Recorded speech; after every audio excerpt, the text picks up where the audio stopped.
Welcome. So I thought I'd battle the Holly bot rated 1800 on chess.com. This is my first time battling this robot, and thought I'd hit record and see what happens.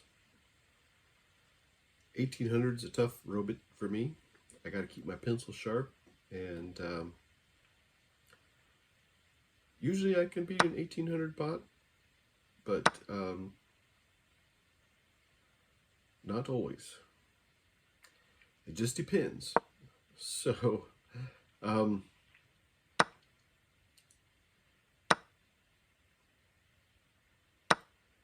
okay, so this is going to be an interesting game. We got the queens off the board right off the bat. And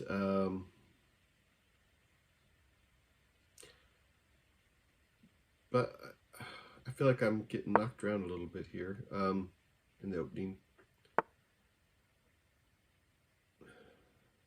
My c2 pawn is being attacked, and yeah, I don't know. I could just take the e5 pawn and let it play out. Yeah, we'll see what happens here.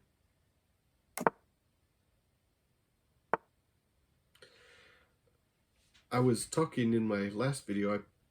I played the Santa rated 1200. And that was a great bot. It was a great game. Okay, now hold on. So the e-file is semi-open because there's only one pawn on it, and I wanted to get a major piece under my opponent's king on a semi-open file. These little tactics like this are great for future ideas. If you don't know what else to do, you're kind of stuck, if you will, then ideas like this are great. Yeah, that c7 would have been an amazing fork, but I didn't think at 1800 they were just going to sit back and let me do that fork. Of course, I could bring up my rule of fork. Fork me, fork you. That's the rule of fork. That e-pawn could not have retaken, but it's got another pawn in the game, so that kind of hurts. But I was saying about these little advantages. In the previous game, I had a rook under a queen, and then I brought a knight into play, and then the pawn took the knight, exposing the queen with my rook underneath it. Now that's at 1200. At 1800, she's probably not going to allow such a thing to happen, but it does happen from time to time at this level. And I was telling a story just because I try to make my videos fun. And sometimes when I get to talking, when I play chess and get to talk at the same time, I don't know what the hell I'm saying. And then I rewatch my video and I'm just like, oh, I don't even remember saying that per se. I don't even remember saying that.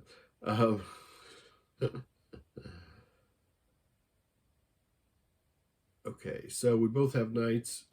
So basically it's like a rook versus two bishops in the end game here. So my opponent definitely has the advantage. Let's see if I can recover.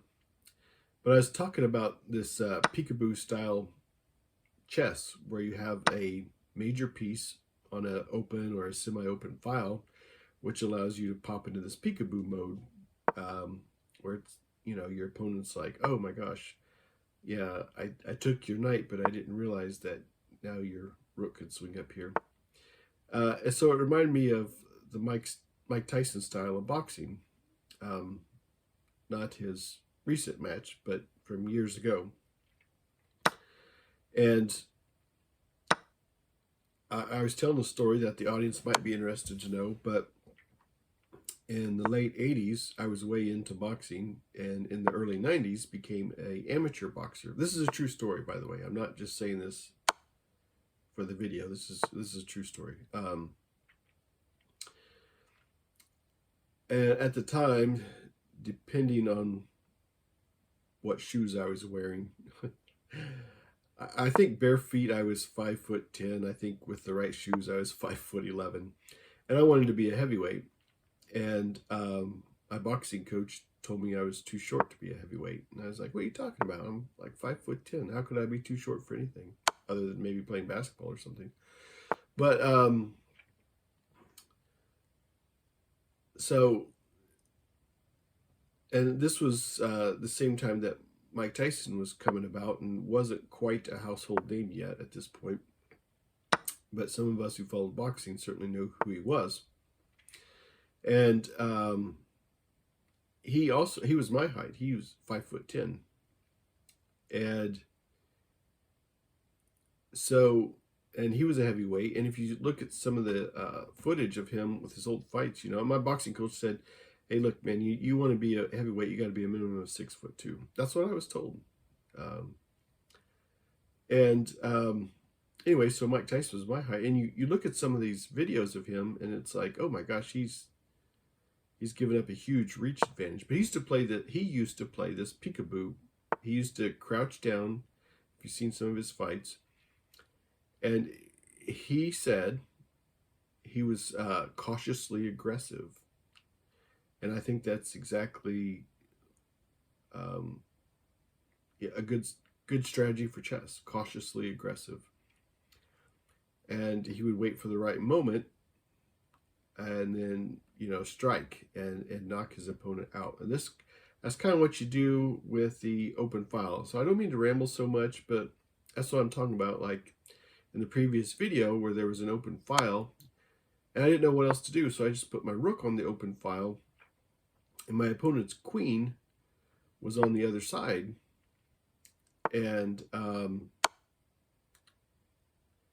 it kind of turned into this peekaboo moment. I don't like my position here at all.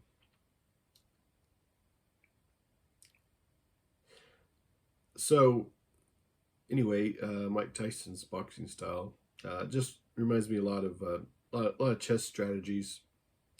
When you, as a chess player, when I was younger, I was an amateur boxer for a short while, but I was into it way longer than that, and rode motorcycles and stuff like this. And now that I'm older, I don't have such a strong desire to ride motorcycles, and certainly not box. So, see if I can queen. This is my only hope here, is that my opponent can't be on both sides of the board. But I enjoy playing chess. Oh boy, just as much as I'm getting knocked around, just as much as I did, with these other things. I think I've completely lost this game. I've just mentally checked out. I've done too much chin wagging. I'm not using that as an excuse. These 1800, I went into this saying usually I can win an 1800 bot, but not always.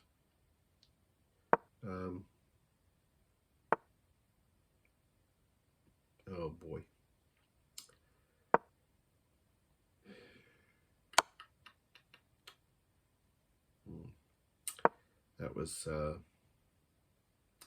That was pretty good on Holly's part.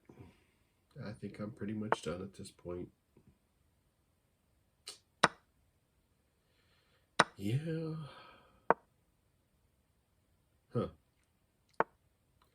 Well, shoot. Okay.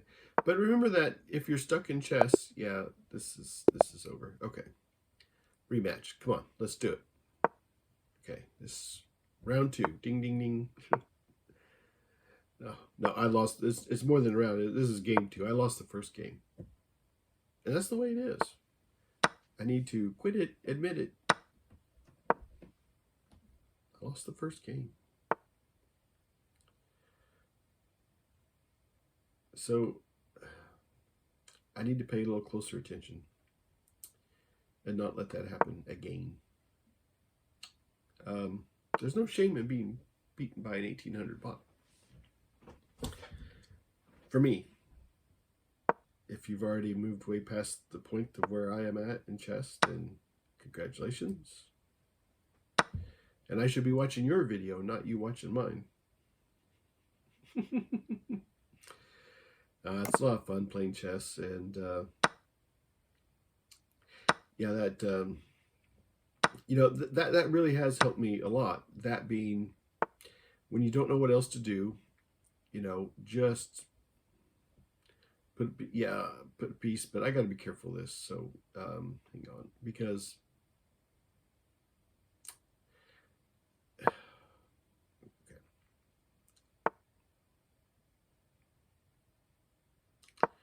so I got my rook underneath my opponent's king on a semi-open file, and of course, they castle. Now that's over with, but it was fun while it lasted, and I, got to do some big storytelling.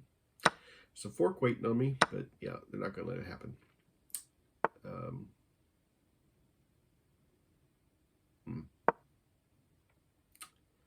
See how it responds.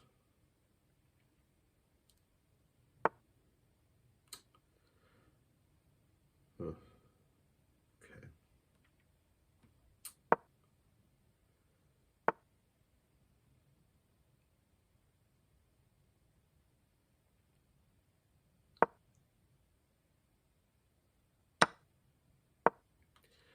Okay, this allows me. They call this pigs on the 7, by the way, because these rooks can swing back and forth and eat anything. And so when you get rooks lined up on 7th rank, they call that pigs on the 7. That pawn cannot retake because it's pin. So I have to be careful because my opponent has some rooks going on too. So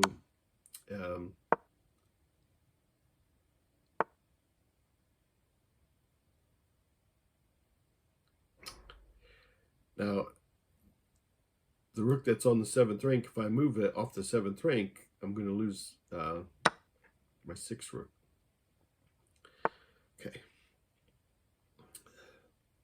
Okay, so I'm feeling a little more bullish about this, but I still don't 100% like my position just yet.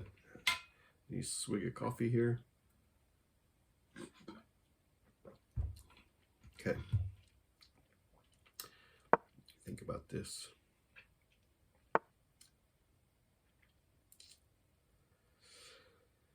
Yeah.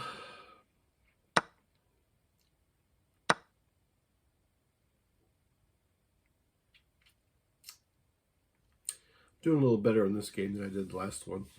I just made a few mistakes and never recovered on my last game against Ollie here. 1800 Christmas spot.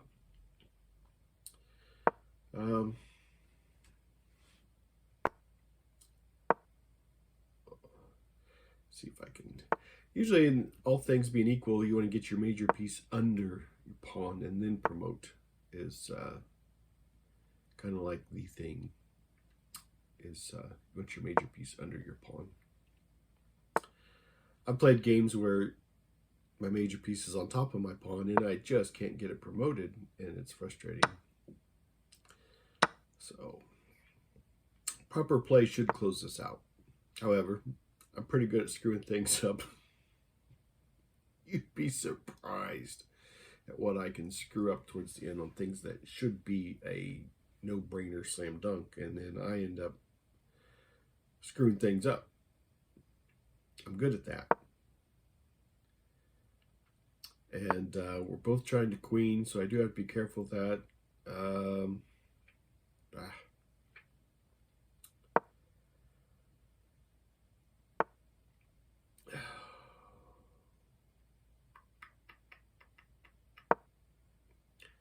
See what we can do here now.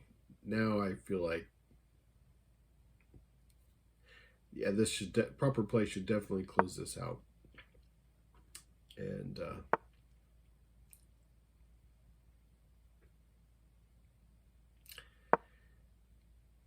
my G pawn, by the way, stops that rook from getting under my pawn. Because if he goes to h4, I'll just capture. Okay. So, yeah. And so, let's see what we can do here. I gotta. Now, I guess, you know, the big takeaway in this video is, you know, if you don't know what else to do in chess and you're stuck, just look for an open file, a semi-open file. Can you own it with a major piece? Something like that, you know.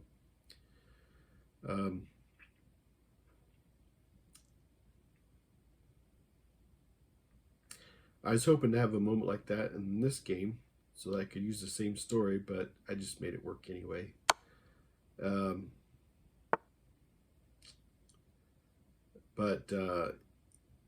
Yeah, so much of the boxing stuff. I really was an amateur boxer. Years ago, when I was a young man, I got into it in the late 80s, finally amateur boxing in the early 90s. But so much of the boxing stuff transfers over to chess. I'm not kidding. The strategies, the tactics, you know, the big idea of boxing is, listen, it's, I want to be where I can hit you, but you can't hit me. That's the big takeaway of boxing. And is chess really that different? No. No, it isn't.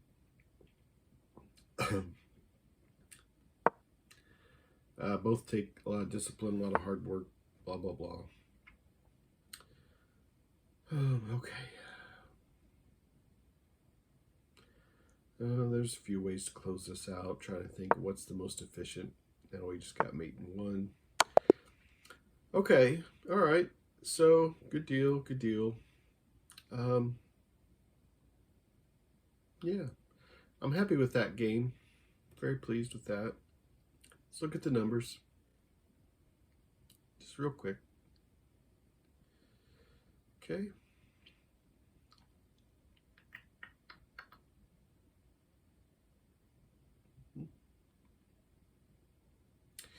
Well, if you hung with me this long, thank you much. I appreciate it.